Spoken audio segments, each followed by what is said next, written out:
Assalamualaikum warahmatullahi wabarakatuh. Apa kabar Anda pemirsa PKTV yang ada di rumah?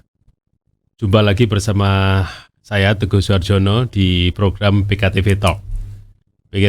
PKTV Talk selalu hadir di hari Senin, hari Rabu, dan hari Jumat untuk membahas beberapa topik ya yang menarik, yang memang sengaja kita hadirkan untuk Anda pemirsa yang ada di rumah. Sebelumnya saya sapa dulu Anda yang ada di Kutai Timur, yang ada di Samarinda, dan Anda yang ada di Tenggarong. Apa kabar Anda? Semoga bersama keluarga di rumah sehat-sehat terus, karena memang kondisi saat ini semakin lama semakin membaik ya, tapi tetap Anda harus menjaga kesehatan tubuh Anda. Nah, pemirsa PKTV, kita tahu bahwa banyak perbincangan di masyarakat, ada yang sudah paham, ada yang belum tentang pajak. Seperti yang kita ketahui, pajak itu adalah sumber penerimaan malah terbesar di hampir semua negara ya di dunia, dan ada beberapa jenis pajak yang ada di Indonesia. Pembayaran pajak adalah salah satu faktor penunjang bagi pembangunan nasional. Nah, untuk itu kami ingin membahas apa itu pajak dan pajak tahunan itu seperti apa. Nah, kami hadirkan di studio kami, yaitu Kepala Kantor Pelayanan Pajak Pratama Kota Bontang, Pak Hanis Purwanto. Saya sapa dulu, apa kabar Pak Hanis? Baik, Pak. Alhamdulillah, sudah sampai di studio PKTV, Pak. Terima kasih. Sama-sama. Pak Hanis tidak sendirian, ditemani oleh Pak Nanang Maulana. Apa kabar Pak Nanang? Alhamdulillah. Alhamdulillah. Terima kasih Pak Nanang sudah hadir di sini. Pak Nanang adalah asisten penyuluh dari Kantor Pelayanan Pajak Pratama Kota Bontang. Baik pemirsa PKTV, hal-hal yang mungkin akan saya tanyakan itu menjadi tambahan ilmu ya bagi Anda, dan hal-hal yang lain mungkin akan coba saya gali dari beliau, karena ini kadang-kadang sangat penting bagi Anda yang saat ini sedang belajar ya tentang bagaimana ternyata kita berkontribusi terhadap negara ini. Nah, Pak Hanis dulu kayaknya untuk mengawali perjumpaan kita, Pak Hanis mungkin bisa disampaikan dulu sebenarnya pajak tahunan atau SPT tahunan itu seperti apa, dan apakah ini memang wajib bagi semua warga negara, dan tentunya apakah juga ada orang-orang yang tidak wajib untuk pajak. Seperti apa? Silakan Pak Hanis. Ya, terima kasih Pak Teguh. Ketemu lagi Pak di ketemu lagi. Ya. Dialog ini. Terima kasih Pak Teguh. Pertanyaannya cukup baik ya. Saya jelaskan dulu tentang pajak. Tadi sudah disampaikan pentingnya pajak untuk negara ya. Memang betul kurang lebih penerimaan negara kita 80% ya kurang lebih ya itu dari perpajakan, sehingga sangat dominan lah. Kita bayangkan kalau nggak ada pajak pasti luar biasa masalahnya ya, nggak ada dana istilahnya gitu. Kemudian terkait dengan pajak ini kan wajib dibayar oleh masyarakat yang memenuhi syarat, Pak. Yang memenuhi syarat. Ya. Yang pertama untuk orang pribadi. Kalau orang pribadi itu yang wajib bayar pajak adalah yang penghasilannya per bulan lebih dari 4,5 juta. Oh, penghasilannya lebih dari 4,5 juta. Untuk karyawan. Kemudian untuk orang pribadi non karyawan, kalau tahun 2021 ke bawah itu 0,5% dari omsetnya. 0,5% dari omsetnya. Ya. Kemudian untuk perusahaan, kalau perusahaan itu dihitung pajaknya dari keuntungannya. Keuntungan dalam setahun atau sebulan? Keuntungan dalam setahun, cuma memang cara bayarnya tiap bulan. Oh. Setelah setiap bulan selalu dibayar, nanti akan dikumpulkan lah istilahnya itu ya, dihitung, direkap setahun, kemudian diperhitungkan di SPT-nya. Iya. Jadi surat pemberitahuan tahunan ya, SPT tahunan itu adalah sarana yang digunakan wajib pajak untuk melaporkan kegiatan usahanya atau penghasilannya setahun yang lalu. Setahun yang lalu berapa dihitung. Kalau karyawan itu sesuai dengan penghasilannya. PTKB-nya. Kalau di atas PTKB baru kena pajak. Tapi kalau di bawah PTKB penghasilan tidak kena pajak itu kan 4,5 juta per orang. Per orang. Kalau dia punya istri ditambah 375.000. Kemudian kalau punya anak per anak 375.000 juga sampai 3 tanggungannya itu. Jadi kurang lebih Dan itu dibebankan pada satu kepala keluarga. Baru tadi hitung. Sehingga kalau punya anak 3 misalkan hampir kurang lebih 6 juta ya. Jadi kalau di bawah 6 juta ya nihil. Nah, kalau di atas 6 juta berarti selisihnya yang dikenakan pajak. Bukan dari semua. Misalkan 7 juta dikurangi 6 juta misalkan. 1 juta kali 5% untuk karyawan ya. Kalau di bawah 50 juta itu tarifnya 5%. Nah, bertahap lah ya. Kemudian dilaporkan di SPT tahunan tahun berikutnya itu Pak Teguh ya. Ya, sekaligus mungkin ada Pak Nanang juga cara ngelaporkan kalau untuk yang pribadi tadi seperti apa Pak? Baik, terima kasih pertanyaannya Pak Teguh. Untuk pelaporan SPT tahunan ya, berarti untuk orang pribadi itu bisa melalui 2 channel. Ya, apabila memang dia baru pertama kali melapor, dia diberi option, diberikan pilihan. Bisa melaporkan langsung datang ke kantor pelayanan pajak setempat, ya, jadi secara hard copy nanti mengisi formulir dan sebagainya, nanti ada bantuan di sana, atau bisa melalui e-filing, electronic filing, jadi online ya? Secara online, secara elektronik. Sekarang kan semua zamannya kasih depannya. E-filing mengisi secara elektronik dengan masuk ke laman DJP online, djponline.pajak.go.id. Itu berlaku nasional alamat itu. Tapi bisa milih yang Bontang gimana? Kalau Bontang sama. Karena NPWP kan tidak berlaku. Ya, kan tidak, walaupun diterbitkan oleh KPP setempat, tapi penomoran dan lain sebagainya dari pusat. Karena itu NPWP itu unik. Tidak ada temannya, nggak ada kembarannya. Ya, kecuali mungkin suami istri, itu pun nanti belakangnya istrinya ada tambahan 001. Sebentar Pak, berarti orang itu harus punya NPWP. Kalau mungkin dia memenuhi syarat subjektif sebagai wajib pajak, ya tentu saja yang tadi sudah disampaikan oleh Pak Anies ya. Seperti itu. Dan kalau saya lihat dinamika sekarang, tidak hanya dinamika bisnis ya, tidak hanya dinamika usaha, mungkin dinamika tourism ya, perjalanan ke luar negeri dan lain sebagainya, atau mungkin pelajar pertukaran ke luar negeri memerlukan NPWP juga. Nah, jadi NPWP itu memang tidak harus untuk yang membayar pajak. Jadi untuk keperluan lain juga. Keperluan lain juga. Secara otomatis wajib orang harus memiliki NPWP sebenarnya. Secara umum sebenarnya seperti itu, seluruh warga Indonesia secara umum, dan perlahan-lahan nanti ke depannya memang hampir sinkron ya nanti dengan NIK.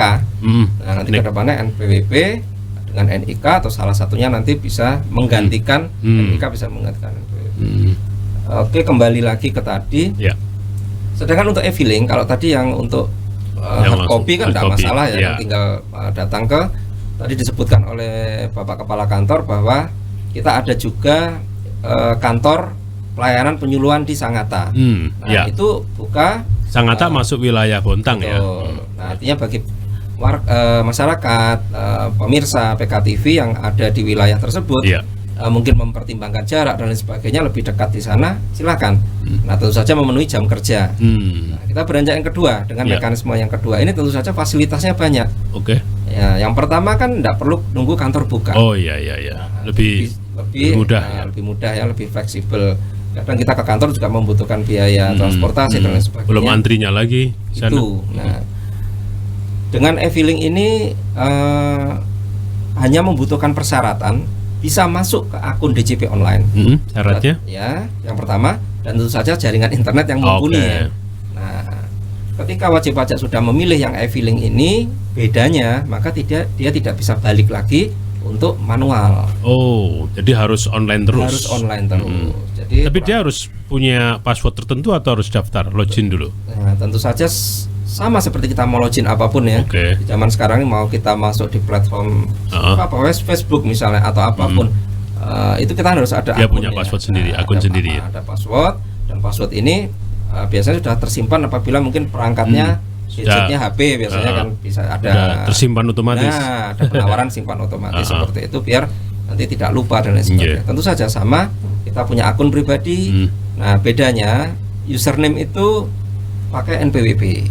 Sedangkan password bisa diganti sesuai keinginan wajib pajak yang gampang diingat dan lain sebagainya. NPWP ya, bukan NIK ya? Bukan. NPWP. Tadi untuk selama ini untuk sementara ini masih NPWP. Walaupun nanti hampir keseluruhannya nanti ber-NPWP, mungkin ada wacana dan lain sebagainya untuk memudahkan single identity number ya. Nggak kebanyakan. Untuk ke depan pasti akan jadi satu ya, sinergi number. Jadi apabila saya bisa tarik kesimpulannya ada dua cara, manual dan online. Tentu saja masing-masing ada plus minusnya. Namun disarankan masyarakat sekarang ini untuk menggunakan online. Oh, disarankan malah menggunakan online. Betul. Iya. Kembali Terus ke kemudian cara mereka membayarnya menggunakan transfer atau di situ ada fasilitas? Baik, untuk pembayaran zaman sekarang juga bisa online. Apa sih yang sekarang nggak bisa online? Beli, belanja dan lain sebagainya. Semua bisa online, termasuk juga bayar pajak. Oke. Nah, kalau dahulu saya tidak menemukan ada sebuah platform-platform online itu yang menyediakan pembayaran pajak kecuali internet banking dulu Tapi sekarang hampir semua saya tidak nyebut merek ya, mungkin aplikasi online apa sudah bisa bisa untuk pajak. Ya buat mereka ininya juga ya harus mereka apa ya namanya secara bisnis mereka juga diuntungkan gitu. Mereka juga diuntungkan. Jadi untuk pembayaran sama Mas Teguh. Pakai online juga. Ketika masuk ke akun DJP online itu, sepanjang saya tahu di situ sudah komplit. Sudah dibuat sedemikian rupa, informasi bisa diunduh di situ, dan mereka bisa tahu bahwa itu sudah terbayar atau belum, bisa dilacak juga ya. Betul. Bisa melihat langsung apa yang telah dibayar di dalam aplikasi, bukan aplikasi ya, web sebenarnya. Web tersebut, jadi tidak perlu nanamkan install apapun, masuk aja ke webnya. Kita ada server sendiri ya di pusat. Atau bisa mungkin menghubungi kantor pajak. Nah, di salah satu submenu di dalam DJP online itu seingat saya ada namanya konfirmasi dokumen. Jadi apapun asal itu terdokumentasi, maka tinggal gali aja di situ. Dan itu juga termasuk untuk keabsahan ya, mengecek keabsahan dokumen yang dari wajib pajak perlukan. Dan sekarang memang sudah zamannya, mungkin orang sudah tidak sulit lagi karena beberapa hal juga dilakukan dengan online seperti itu. Kembali lagi ke Pak Hanis. Pak Hanis, mungkin tidak tepat, tapi ini perlu saya tanyakan, jumlah wajib pajak yang ada di wilayah Pratama Bontang ini berapa, Pak? Terima kasih Mas Teguh. Di KPI Pratama Bontang saat ini kita mengelola 51.000 ya kurang lebih. 51.000 wajib pajak. Tapi termasuk Kutai Timur. Kemudian ini yang sifatnya ini Pak ya, SPT tahu apa pribadi ya? Pribadi dan badan usaha. Badan usaha. 51.000. 51.000. Berarti termasuk yang badan usaha, Pak? Iya, termasuk badan usaha. Kemudian tadi perlu saya tambahkan yang tadi terkait dengan apakah semua orang wajib bayar atau lapor SPT tadi ya. Tadi kan sekarang apalagi di masyarakat, nanti NPWP itu sama dengan NIK. Ini sedang dalam proses ya di sistemnya dan sebagainya, aturan. Mudah-mudahan tahun depan sudah bisa dilaksanakan. Nanti NIK itu sama dengan NPWP. Yang jadi ramai adalah kalau semua orang punya NIK nih sekarang. Menang yang mana nih? NIK-nya mempertahankan kecil, yang NIK atau yang NPWP? Tinggal gitu. Yang jelas nanti NPWP kita menyesuaikan ke NIK. Jadi NIK malah yang utama pasti ya, karena semua orang pasti punya. Semua orang pasti punya, dipakai untuk berbagai instansi. Kalau NPWP kan tidak semua orang punya. Cuma nanti gini Mas Teguh ya. Tidak semua orang secara ini subjek pajak, tetapi tidak menjadi wajib pajak. Tidak semuanya otomatis menjadi wajib pajak. Karena yang menjadi wajib pajak itu yang memenuhi syarat. Paling tidak tadi sudah punya penghasilan. Penghasilannya pun ada batasannya. Sepanjang dia misalkan penghasilannya atau gajinya misalkan kalau karyawan, kalau yang gampang di bawah PTKP tadi, penghasilan tidak kena pajak. Misalkan dia masih single, gajinya 4 juta, PTKP-nya aja 4,5 juta, berarti itu belum wajib menjadi wajib pajak. Pajak. Cuma dia udah punya identitas pajak. Jadi suatu saat dia penghasilannya sudah lebih dari 4,5, dia wajib bayar pajak. Wajib lapor di tahun berikutnya. Itu aja sih. Itu terkait dengan tadi nambahi Mas Anang terkait NIK dan NPWP tadi. Kalau ini rame nih, wah nanti semua orang disuruh bayar pajak. Padahal selama ini kan enggak. Tapi masih ada yang berpikiran bahwa semua orang bayar pajak gitu. Padahal sekarang yang gajinya di bawah itu pasti belum kena pajak, Pak. Iya pasti, karena memang setiap kantor atau perusahaan pasti akan melaporkan. Pasti lapor tiap bulan. Ya dia nggak mungkin akan motong yang belum memenuhi syarat. Kasihan karyawannya dong. Jelas-jelas itu nggak diwajibkan. Otomatis gitu, perusahaan pun juga harusnya bisa tahu aturan itu, Pak. Kalau tadi kembali deh ke Pak Nanang, yang online tadi jelaskan banyak aturannya, jelas ada runutannya, tahapannya di online kelihatan gitu. Mungkin ada pemirsa yang masih bingung kalau cara membayar di KPP Pratama. Apa Pak tahapannya? Mungkin sedikit saja bisa disampaikan biar pemirsa lebih paham apa yang mereka hadapi pada saat masuk ke ruangan itu. Baik, untuk fokus ke pembayaran berarti Mas Teguh ya. Untuk pembayaran pun kita memahami ya, walaupun mungkin sebagian besar ya dominasi masyarakat sekarang sudah online minded lah ya, sudah berpikiran sekarang macam-macam. Cuman terkadang hanya belum tahu saja mana yang harus diklik dan lain sebagainya. Itu pun kita menyediakan di kantor pelayanan pajak, terutama di resepsionis kita selalu siap sedia beberapa pegawai kita itu untuk membantu masyarakat yang mungkin membayarnya sebenarnya bisa melalui menu, namun belum mengetahui ya. Maka kita nanti akan bantu, kita ada mini ATM di sana. Kartu tertentu ya, mungkin tinggal gesek, tentu saja PIN dan passwordnya diberi ke wajib pajak ya. Nah, dengan ketentuan mekanisme yang dipersyaratkan oleh oleh kantor pajak. Artinya Direktorat Jenderal Pajak itu mewajibkan pembayaran pajak melalui e-billing dulu. Nah, e-billing itu kan semacam struk yang dari e-billing tersebut dibaca oleh apapun TP ya, tempat pembayarannya itu sehingga bisa muncul NTPN nanti. Nah, dikhawatirkan apabila tidak melalui e-billing maka tidak muncul NTPN. Wajib pajak tidak mengetahui, mungkin dia minta tolong rekannya atau orang yang tidak dikenal atau orang pura-pura buka jasa menguruskan pajak, kasih aja kwitansi selesai, padahal tidak seperti itu. Jadi minimal 2 bagi wajib pajak juga yang mungkin memerlukan suatu panduan pasti ya. Apabila sudah ada nomor NTPN-nya, ya nomor tanda penerimaan negara ya, itu nanti bisa dipastikan bahwa sudah masuk ke rekening atau kas negara. Nah, kalaupun nanti kemudian NTPN-nya bisa jadi kita belum konfirmasi atau apa, kan sudah ada e-billing-nya. Jadi nanti bisa dirunut ke belakang lagi. E-billing-nya dibuat di mana, dibuat oleh siapa, kita ada di situ. Nah, jadi apa sekarang ibaratnya jejak digital itu tidak akan hilang. Nah, seperti itu.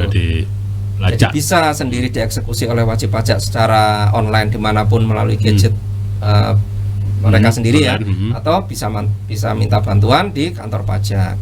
Nah, sebenarnya minded masyarakat ini mungkin di kantor pajak tempat membayar pajak, bukan. Tempat membayar pajak tentu saja di tempat pembayaran, bank, kantor pos, kemudian tempat pembayaran yang saya sebutkan tadi melalui online. Kantor pajak hanya penyedia jasanya aja, pelayanan saja. Bayarnya tetap bisa di ini ya. Tidak mengumpulkan uang di kantor pajak, tidak ada. Dan bisa transfer aja bisa ya. Bisa, ada banyak fasilitas perbankan yang menyediakan itu. Setahu saya sangat banyak. Semakin mudah. Kalau yang baru ngurus tadi, apa yang mesti harus dibawa, Pak? Mungkin ada apa gitu, menyiapkan sesuatu gitu dah. Baik, pertama tentu saja NPWP ya. NPWP harus punya pasti itu. Betul. Sekarang gini saja Mas Teguh, kita mau transfer lewat bank, kan kita nggak ditanya NIK ya, kita nggak ditanya nama ya, nomor rekening berapa Pak. Nah, NIK-nya benar, namanya betul, rekeningnya salah, nggak akan masuk. Sama seperti NPWP tadi, sudah dibuat sedemikian rupa unik Pak. Nah, jadi sekian juta wajib pajak di Indonesia tidak ada yang sama. Nah, seperti itu. Kalau nomor NPWP-nya benar, maka tinggal minta, ini dalam artian wajib pajak secara manual minta bantuan di kantor pajak ya, serahkan NPWP atau fotokopi NPWP itu, atau zaman sekarang screenshot NPWP di HP-nya itu, serahkan ke petugas resepsionis depan, jelaskan saya mau bayar pajak jenis ini, karena memang banyak sekali nomor-nomor jenis pajak itu, kode jenis pajak banyak sekali. Nah, itu yang kedua. Jadi pastikan ada NPWP, pastikan tahu jenis pajak apa. Seperti itu. Dan tentu saja jumlahnya sudah otomatis nanti akan ketahui di kantor jumlah pajak. Akan otomatis diketahui dalam NTPN. Tapi ketika e-billing tidak. Nah, jadi e-billing itu adalah sebuah nomor yang mana menggantikan semacam ketika kita mungkin transfer di bank, kita masih nulis surat, nulis kertas seperti itu. Nah, e-billing itu sudah tidak. Jadi billing kan tagihan, itu kan elektronik billing itu diisi, nanti akan muncul kode sekian belas nomor gitu, tinggal nanti dimasukkan dimanapun, teller kalau manual, internet banking dan manapun, atau ke kantor pajak, diinput masuk ke kas negara, dibalas, atau struknya kwitansinya adalah NTPN. Nah, seperti itu. Oke, semoga pemirsa memahami. Bagi yang baru, mungkin kalau sudah biasa, ini bukan hal yang baru, sudah aman saja. Tapi bagi beberapa masyarakat yang memang wajib, selain diurus oleh kantornya masing-masing, saya kira perlu bagi apa sih Pak namanya yang wajib pajak namanya ya harus mengetahui ini. Kembali ke Pak Anies. Pak Anies, untuk kapan sih orang itu harus membayar pajak SPT maupun pajak badan ya? Ini kapan gitu waktu, mungkin ada berapa yang masih belum paham tentang ini. Cara membayar pajak itu memang tadi sudah sampaikan ya, bisa melalui e-billing. Kemudian gimana, kapan waktu harus bayar? Jadi pajak itu ada dua tadi ya Mas Teguh ya. Kalau pajaknya karyawan, itu pajaknya dipotong oleh perusahaan atau oleh kantor instansi otomatis pemerintah. Jadi mereka tiap bulan dipotong dan disetor. Jadi kalau pajak karyawan, pajak yang dipotong oleh bendahara kalau misalnya pemerintah atau bagian keuangan di swasta, dipotong bulan itu dan disetor paling lambat itu tanggal 10 bulan berikutnya. Jadi yang pajak-pajak yang dipotong oleh perusahaan atau kantor di bulan Maret ini ya, berarti nanti disetornya di bulan berikutnya paling lambat tanggal 10. Kemudian kalau untuk perusahaan itu memang agak beda cara ngitungnya. Perusahaan itu cara ngitung pajaknya tetap dibayar tiap bulan, cuma dia dihitung dari pajak tahun lalu. Pajak tahun lalu setahun berapa? Setahun misalkan 12 juta. Maka setiap bulan di bulan Januari dia harus membayar pajak pasal 25 atau angsuran 1 juta. Jadi 12 dibagi 12 bulan, berarti rata-rata sebulan 1 juta. Sehingga di tahun berikutnya perusahaan itu membayarnya 1 juta. Pokoknya pajak tahun lalu berapa setahun dibagi 12 untuk membayar tahun depan. Tahun depan tiap bulan dibayar sebesar itu. Kemudian dikumpulan dalam 1 tahun, dijumlah pajaknya, diperhitungkan dengan keuntungan selama 1 tahun itu, bisa lebih bisa kurang. Apabila keuntungannya lebih dari tahun lalu, berarti masih ada kurang bayar nanti. Tetapi kalau keuntungannya lebih sedikit dari tahun lalu, lebih bayar dia. Ya, makanya boleh mengajukan restitusi. Itu biasa aja di kami. Ya. Sering hitungan itu kan kalau perusahaan sudah terbiasa. Ya, Pak. Selanjutnya untuk kalau tadi kan bagaimana kesadaran masyarakat untuk SPT tahunan ini, khususnya di Bontang dan Sangatta yang wilayah Bapak, seperti apa Pak? Gini, di data kita kan ada 51.000 wajib pajak ya. Ini termasuk juga, perusahaan itu ya? Termasuk perusahaan. Jadi wajib pajak yang wajib melaporkan SPT tahunannya. Nah, untuk tahun 2021 kemarin datanya yang lapor ada 45.000. Jadi masih ada 6.000 lagi wajib pajak yang belum lapor SPT tahun 2021. Nah, ini memang tugasnya KPP untuk mempelajari kemudian menghimbau kenapa belum lapor dan sebagainya. Memang ada beberapa kemungkinan, Mas Teguh ya. Bisa disebutkan, Pak? Bisa misalkan yang bersangkutan memang sengaja tidak lapor. Bisa juga kadang lupa, nggak sempat. Ada juga yang memang mungkin mohon maaf sudah meninggal. Atau memang pengusaha yang kadang usahanya sudah berhenti, kemudian tidak mengajukan non efektif. Jadi NPWP itu kalau udah nggak ada kegiatan boleh harusnya lapor ya. Lapor ke kita sehingga tidak tercatat sebagai yang wajib untuk lapor SPT. Nah ini makanya yang 6.000 ini harus, ini tugas KPP untuk memastikan. Kenapa sih ya?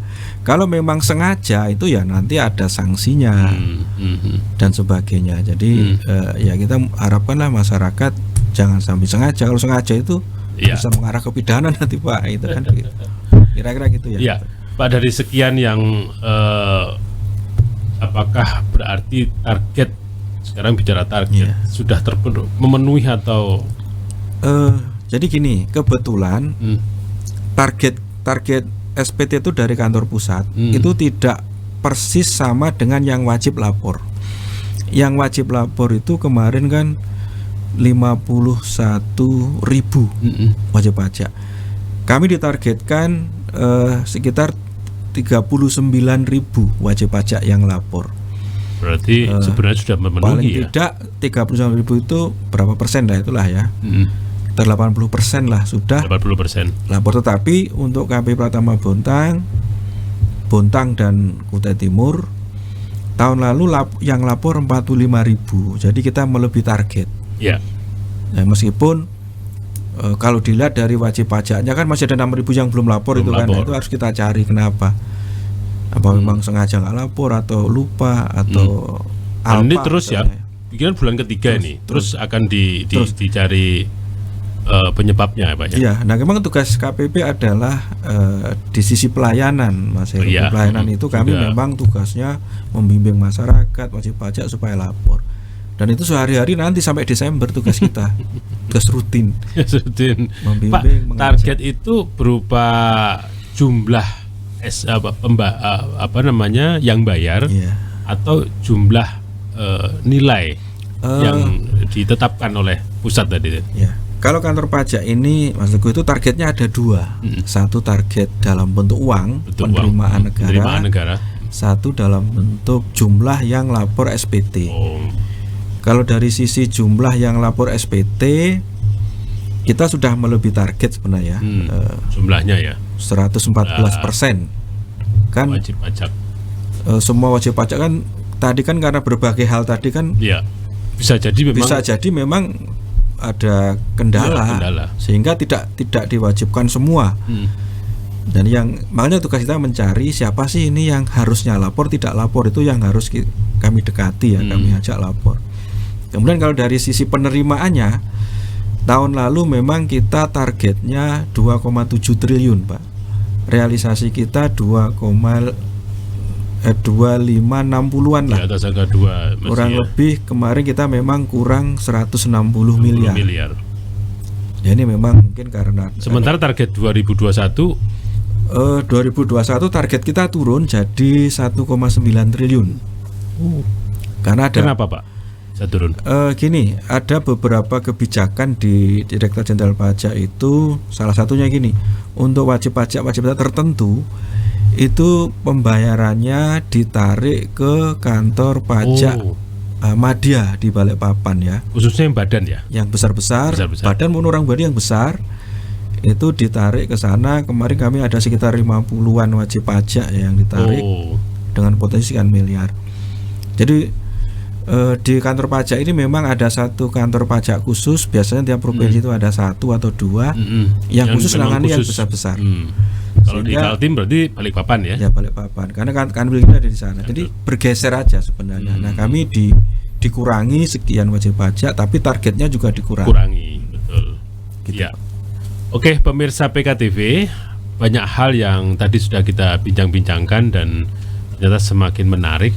Kita akan coba gali lagi beberapa hal tentang pajak, tapi setelah pesan-pesan yang satu ini tetap di PKTV Talk.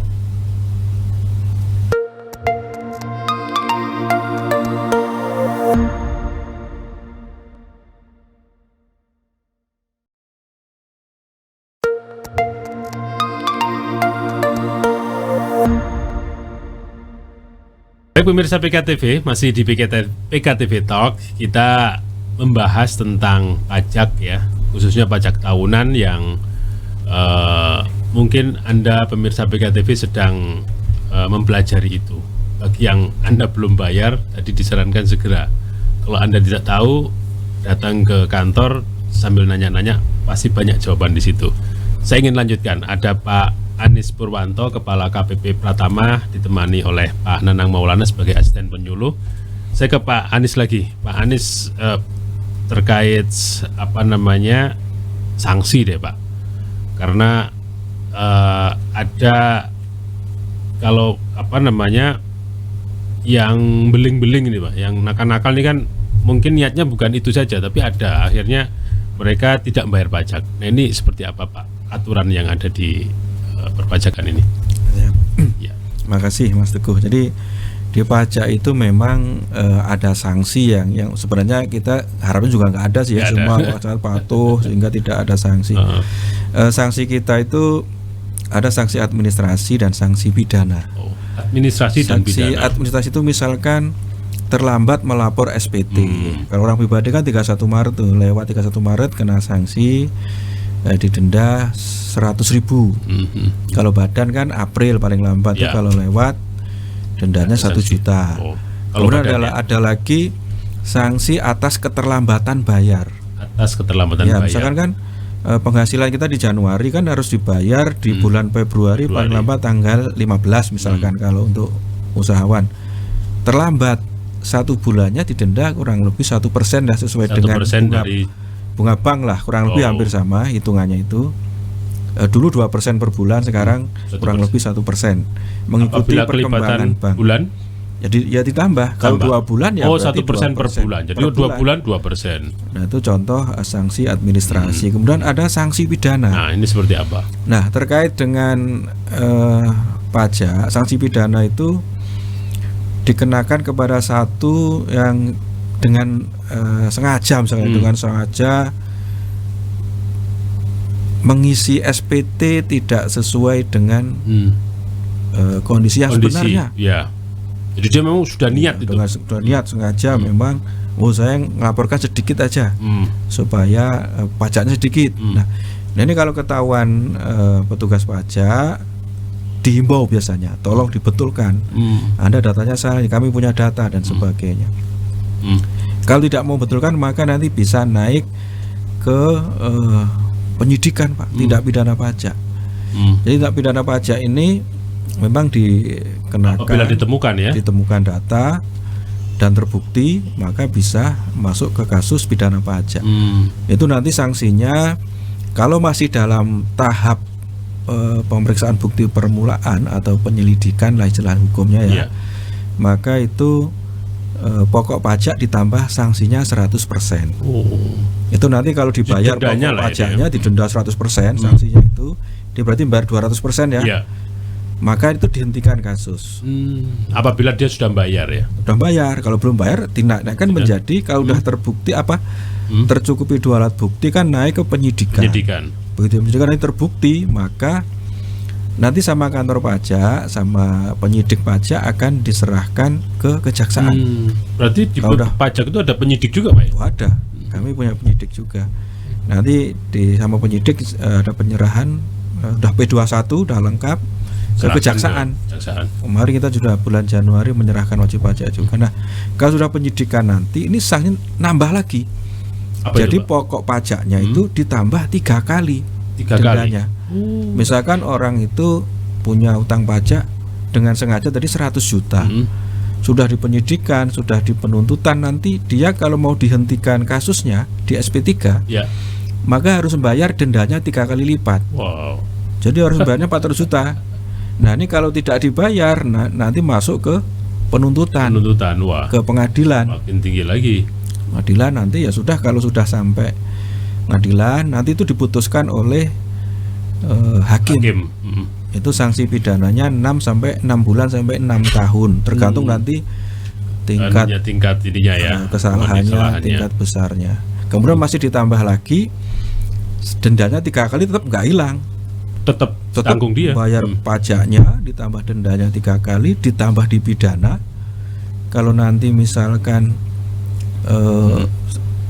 masa tahanan misalkan 3 tahun, ya, itu belum lunas pajaknya, ditambah lagi, disita aset-asetnya sampai dengan lunas lah ya. Kalau enggak nanti baru sisanya itu yang disubsidiar. Jadi makanya pajak itu gini, istilah pajak itu sebenarnya patuh pajak itu murah, Mas Teguh ya. Kalau patuh murah Karena patuh itu gini, misalkan pajak cuma 100 juta, ya sudah dibayarlah 100 juta. Tetapi begitu mengakali laporan tadi, ketahuan ada datanya, malah ini sanksinya 3 kali lipat. 3 kali lipat. Ruginya Ditambah makin besar. lagi dipidana. Kan berat. Makanya itulah kami mintalah teman-teman masyarakat semuanya patuhlah pajak. Karena lebih murah dan lebih nyaman daripada nanti kita oke lah sekarang nggak, kadang yang ketahuan tuh 2 tahun ketahuan, karena kita boleh 5 tahun ke belakang. Bahkan kalau pidana itu 10 tahun ke belakang kita dilacak masih bisa itu ya. Masih bisa. Untuk kasus pidana pajak kita sampai 10 tahun boleh melacak ke belakang. Oke, Pak, hal itu pernah terjadi nggak di Bontang? Kita barusan aja, Pak Teguh ya, kita di bulan Januari kalau kemarin ya. Tadi baru saja ini ya, Baru tahun saja. 2022 ya. Baru awal Bulan yang Februari lalu. saya itu malahan, awal Februari tanggal 3 saya itu. Kemarin di ruang kita di bertempat di KP Pratama Bontang kita menyerahkan tersangka. Jadi tersangka Badan ini ya? badan usaha. Kemudian setelah dipelajari, disidik oleh penyidik kami, ditemukan bukti yang kuat bahwa betul yang bersangkutan memang menyalahgunakan pajak. Pajaknya kurang lebih 2,5 miliar. Wow. Kemudian diproses bukper, tidak diselesaikan dengan sanksi 100% tadi, naik ke penyidikan yang 3 enggak sehingga akhirnya sekarang Naik. kami masukkan udah P21 ke kejaksaan. Nah, untuk kasus pajak apabila sudah P21 maka itu sudah bukan wewenang kantor pajak lagi. Iya, kejaksaan. Kami sudah serahkan ke kejaksaan dan sekarang sudah dititipkan di kejaksaan yang bersangkutan, nggak tahu ditaruh di mana, mungkin di lapas sambil sidang, udah mulai sidang. Dan itu nanti hakim yang menentukan berapa. Gara-gara tidak patuh dan ada niat yang ini. Terbukti ya resikonya memang lumayan berat. Iya. Oke, Pak, saya balik lagi ke Pak Nanang deh. Pak, hal-hal yang mungkin saat ini dilakukan oleh internal KPP untuk sosialisasi terkait beberapa hal, aturan-aturan maupun pajak tahunan ini, apakah sudah dilakukan seperti apa, Pak? Baik, Mas Teguh. Sosialisasi atau edukasi ya kepada masyarakat itu sudah kita lakukan minimal itu ada rutin atau ada ibaratnya apabila terdapat peraturan baru, apabila terdapat suatu kondisi yang memang memungkinkan harus disampaikan. Jadi kita ada agenda rutin, Mas Teguh. Jadi setiap pekan kita ada namanya, kalau dulu memang penyuluhan face to face barangkali ya, mungkin mendatangi kantor-kantor kecamatan. Seperti itu sekarang juga kita mengumpulkan di instansi-instansi gitu. Instansi-instansi kita datang ke perusahaan-perusahaan, kita datang ke mungkin bekerja sama dengan Pemda setempat ya. Karena mereka kan yang memahami, menguasai wilayahnya di situ ya. Dan kita memang bersinergi dengan bagus sekali dengan Pemda untuk dalam hal edukasi, sosialisasi perpajakan ke masyarakat. Namun tentu saja sekarang ini kita juga mengimbangi dan kita tidak meninggalkan yang penyuluhan seperti itu. Kita mengimbangi dengan dinamika memperoleh informasi yang sekarang ini.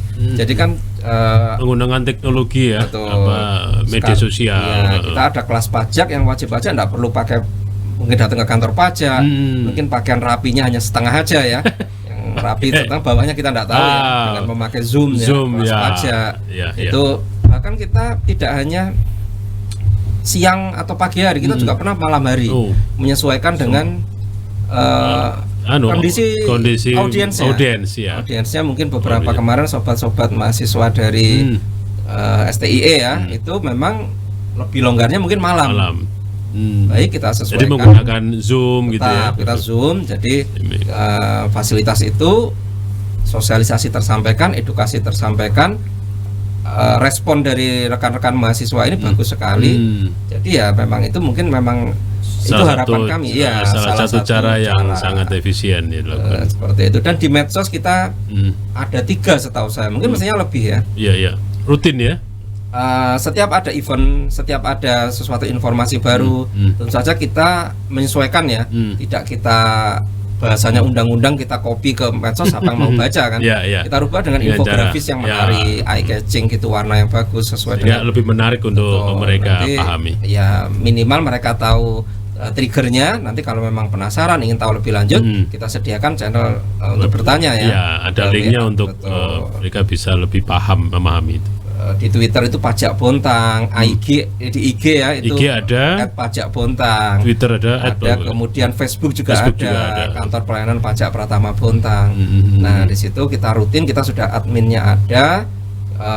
Mungkin dengan berkala kita berikan informasi kepada masyarakat. Itu yang ibaratnya satu arah ya. Kalau 2 arah lewat Zoom, atau mungkin kita adakan kelas pajak dengan sistem itu tadi masih tatap muka ya, tentu saja dengan mematuhi prokesnya ya, dan sudah seizin dengan Pemda setempat. Seperti itu Mas Teguh, kurang lebih sosialisasi dan penyuluhan yang kita lakukan selama ini. Oke, Pak Nanang. Pak Andi, saya balik lagi.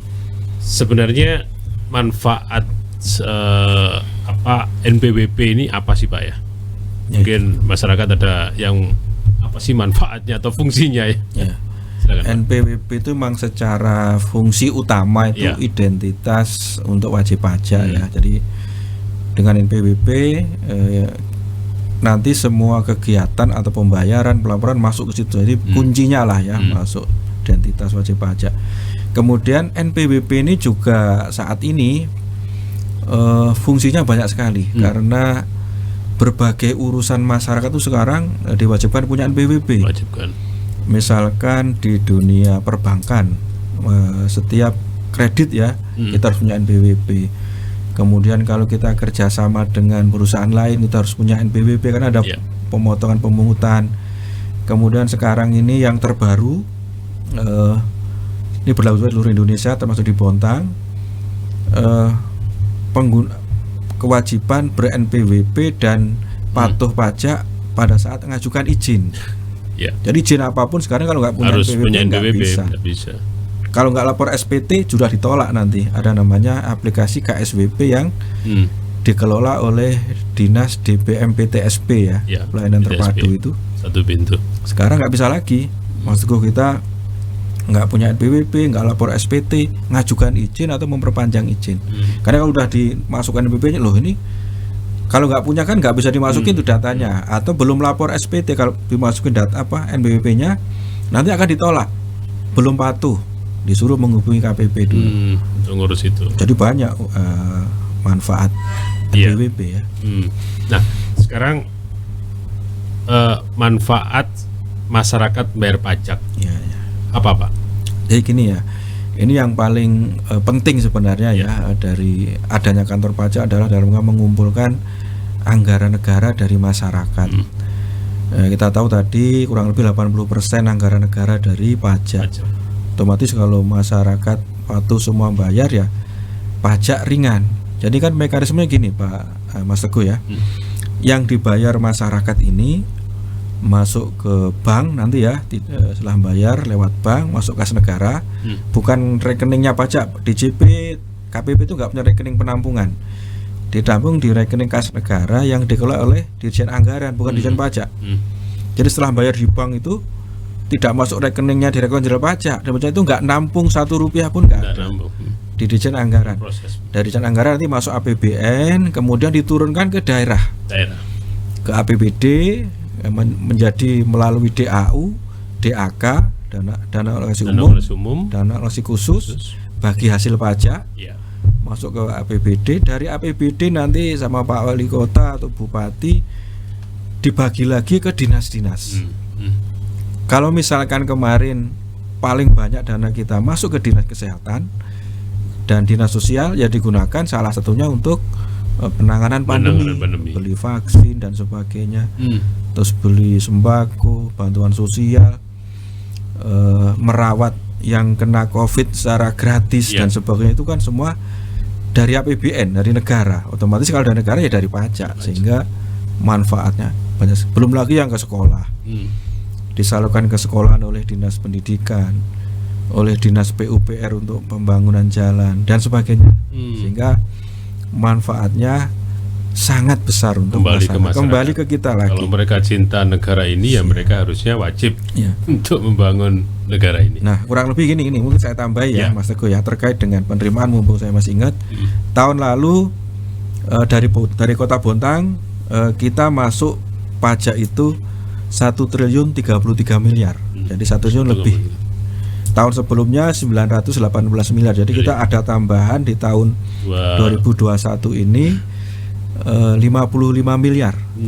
Jadi tahun 2021 dibanding 2020. Jadi meskipun ada tambahan ya. Pandemi untuk Kota Bontang masih nambah. Cuma emang yang Kutim kita, yang Kuta Timur yang berkurang 120-an miliar lah. Turun di Kutim. Kurang karena memang tadi ada beberapa kebijakan bergeser pembayaran ke KPP Madya Balikpapan. Tapi nggak apa-apa, masalah itu kan cuma pencatatan. Nanti kembali ke APBD Kutim juga. Jadi kalau di sini APBD Bontang itu seingat saya itu 1,2 triliun. KP Pratama itu kurang lebih dari kami 100 triliun.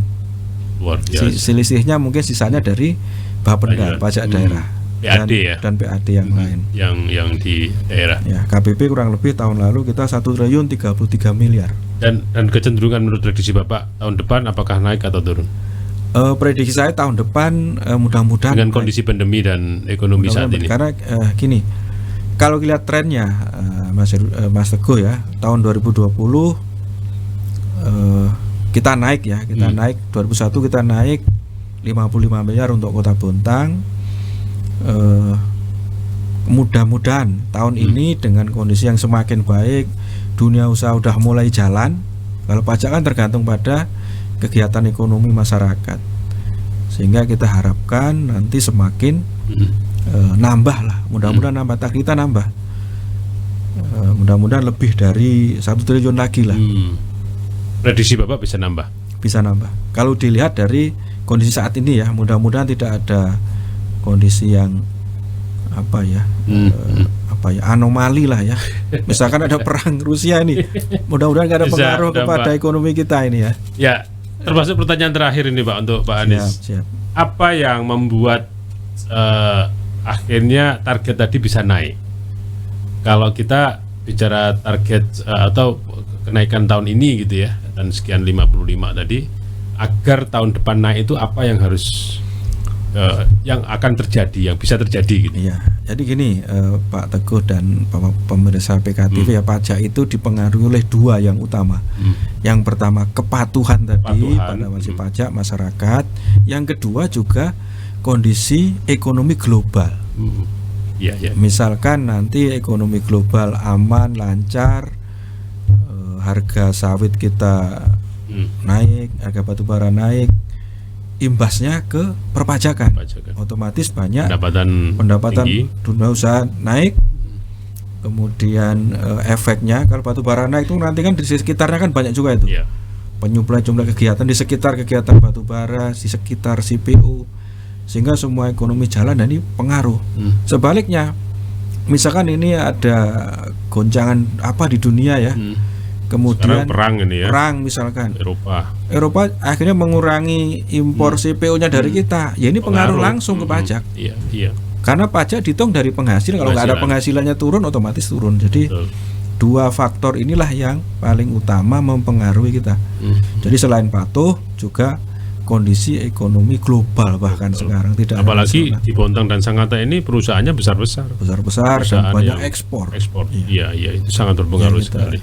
Kita doakanlah aman-aman aja. Amin. Pak Nanang, ini termasuk terakhir nih. Mungkin ada himbauan ke masyarakat. Harusnya ini Pak Anies, tapi Pak Nanang mungkin sudah punya angan-angan nih. Himbauan ke masyarakat terkait pajak ini, Pak. Oke, ya Mas Teguh, terima kasih. Mungkin juga mudah-mudahan mewakili Pak Anies juga ya. Saya minta izin Pak Anies.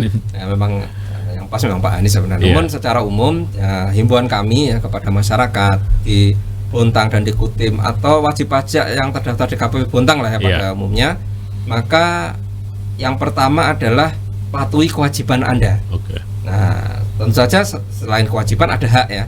Namun patuhi kewajiban Anda dalam hal perpajakan. Mungkin tadi harus melaporkan, harus membayar apa yang memang harus menjadi kewajibannya. Sesuai dengan undang-undang, sesuai dengan ketentuannya. Nah, jadi dari ketentuan tersebut pasti ada dua sisi yang sudah biasa dilakukan dan memang sudah dipahami oleh masyarakat, wajib pajak sekitarnya, atau mungkin memang ada yang belum dipahami. Nah, jadi ini yang menjadi juga mungkin ada sedikit permasalahan di masyarakat apabila tidak memahami dibiarkan. Dan ini bukan sesuatu yang bagus tentunya ya. Nah, kalau berlarut-larut mungkin akan kembali lagi ke wajib pajak tersebut seperti yang sudah diceritakan oleh kepala kantor tadi di awal ya. Kita tidak mengharapkan itu karena harapan kami adalah masyarakat mematuhi, dan apabila ada yang kurang dipahami dan lain sebagainya ditanyakan kepada yang berkompeten, dalam hal ini kantor pelayanan pajak. Apabila di Kutim itu di KP 2 KP Sangatta, apabila lokasinya di Bontang adalah di kantor pelayanan pajak Bontang. Bisa datang langsung tentu saja dengan melalui channel kunjungpajak.go.id atau bisa dengan channel-channel informasi yang kami buka tadi, bisa di Facebook dan lain sebagainya. Untuk wajib pajak memang berkeinginan sebenarnya untuk mematuhi kewajiban perpajakannya, namun terkendala belum memahami. Nah, itu harapan saya tentunya, harapan kami ya, mewakili dari institusi kantor pelayanan pajak Bontang supaya kita bersama-sama jadi mewujudkan pencapaian target penerimaan pajak untuk tahun 2022 ini dan kedepannya. Insya Allah seperti itu. Ada tambahan Pak Anies terkait himbauan? Saya sedikit mungkin himbauan gini ya, Pak Teguh dan para pemirsa PKTV, pajak itu murah sebenarnya ya. Jadi patuh pajak itu murah, bukan pajak murah. Yang penting patuh pajak, bayar pajak sesuai ketentuan. Kami juga tidak mengharuskan harus banyak, tapi sesuai dengan kondisi para wajib pajak masing-masing. Yang penting patuh pajak, lapor tepat waktu. Kalau ada kesulitan hubungi kami ada nomor WA, ada medsos, bisa telepon langsung, bisa mengundang kita juga. Kita juga sering diundang untuk sosialisasi dan sebagainya. Sehingga harapan kita semua para wajib pajak patuh dan kami tidak perlu mengeluarkan sanksi. Itu yang paling penting. Jangan sampai ada, karena memang tadi lumayan berat. Dan udah ada sanksi pidana, apalagi nanti kalau udah masuk ke ranah pidana pajak dengan sengaja tadi, itu bukan kami aja yang nangani, tapi udah aparat lain, aparat hukum lain yang akan menangani. Kita hindari itu semua dengan patuh pajak. Gitu. Terima kasih Pak. Oke, Pak Hanus, Pak Nanang, terima kasih atas kehadirannya, sudah berbagi informasi bersama kami untuk pemirsa PKTV.